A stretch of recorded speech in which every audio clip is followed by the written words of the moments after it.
Begin this half hour with a search for 10-month-old Lisa Irwin. It's been 1 week since she was last seen asleep in her crib, and police seem no closer to finding her. NBC's Peter Alexander is in Kansas City with the latest on the story. Hey, Peter, good morning. And good morning to you. As you noted, it has been exactly 1 full week since baby Lisa disappeared. She will turn 11 months old today. And while her family should be celebrating, they're still searching for the missing girl. And so are investigators, who put new focus Monday on a drainage ditch in the family's backyard. Does the Irwin family's backyard hold secrets that could help solve the disappearance of baby Lisa?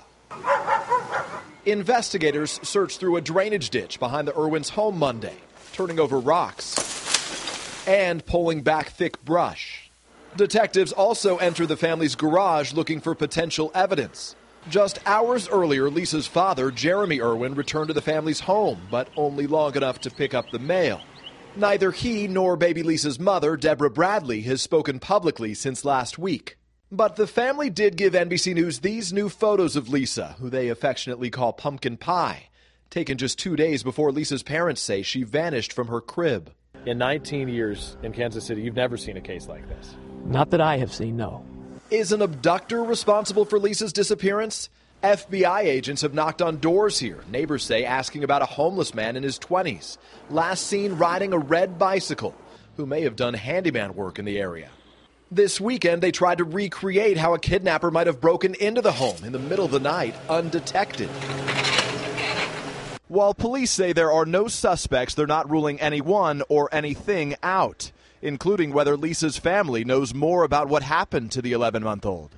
Please, bring her home. Last week, Kansas City police said the parents had stopped cooperating. They know the child. They were, maybe one of our best bets to help find this child.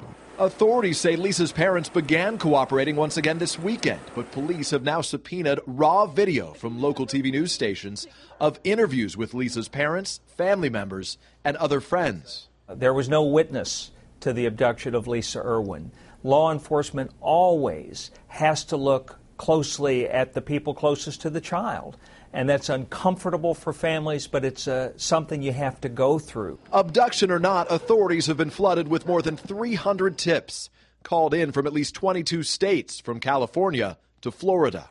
What we're really looking for is specific information about a suspect that may have been at the house that night, about a suspect vehicle, anything suspicious that evening during the time frame that we're looking at. Anything to help bring baby Lisa home.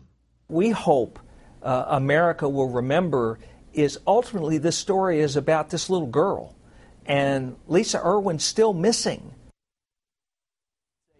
Decades of statistics on infant abduction show that when a baby does disappear from a home, it is very rarely a kidnapping by a complete stranger. But if that is the case, it's a very, very high rate that they are found safely. So, Ann, there is good reason today for hope.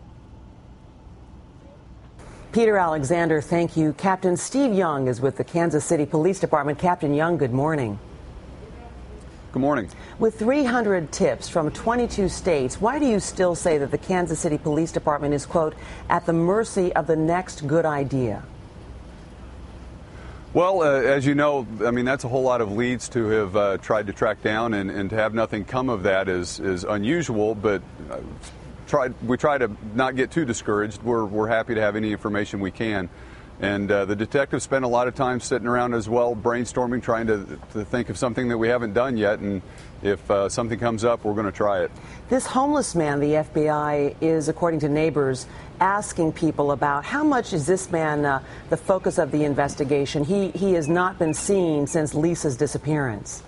Well, honestly, I don't have a great detail or a great amount of detail on him himself, but we just know that he's somebody in the frequency area, and we haven't talked to him yet. So, I don't want people to read a whole lot more into that, and I don't want to get into explaining every lead we have. Well, at this point, are investigators spending most of their time looking at the possibility that Lisa was abducted, or are they spending most of their time looking at the possibility that a family member might have been involved?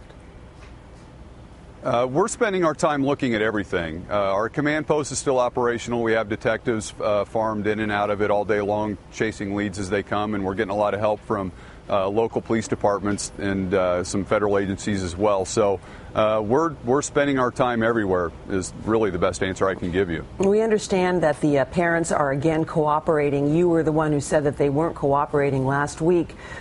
Has the investigation been hurt by the time lag there, by those days where they weren't talking, where you weren't communicating with them? Well, I mean, we don't really want to look backward and try to assess or guesstimate some damage that was done. You know, everybody knows that we're at the 1 week mark now, and quite frankly, we're just glad that the parents are communicating with us again. There's no doubt about it. It's the best thing for the case. I just want to quickly also ask one more question about the polygraph test. The mother in this case said that she had failed her polygraph test, according to police. Can you confirm that? Well, again, I'm not going to talk about the details of the case. They're free to talk about whatever they would like. Are you going to have her take another polygraph test? Are you going to have the father of Lisa take a polygraph test, as he said he would on our program? Well, I think it's fair to assume that the detectives have, some ideas of what they would like to do, but I'm not going to open up that door to where I'm confirming or denying every move the detectives make. Well, what can you tell us then about the chances that you feel of finding Lisa at this point, given where you are a week after she disappeared? Well, we know that, the bottom line is it's a 10-month-old. Somebody had something to do with it. If it were a toddler, there's the remote possibility that the child could have just walked away. That's not possible in this case, we're convinced. So we're happy to keep getting leads and tips that come in, and we know that it just takes the one correct phone call or one right piece of information to really give this thing a head of steam. So that's what we're hoping for. All right. Well, Captain Steve Young, may you get that one tip. Thank you so much this morning. Yeah, we're hoping to. Thank you. And if you have any information in this case, you're asked to call the Kansas City Police. The number is 816-474-TIPS. That's 816-474-8477.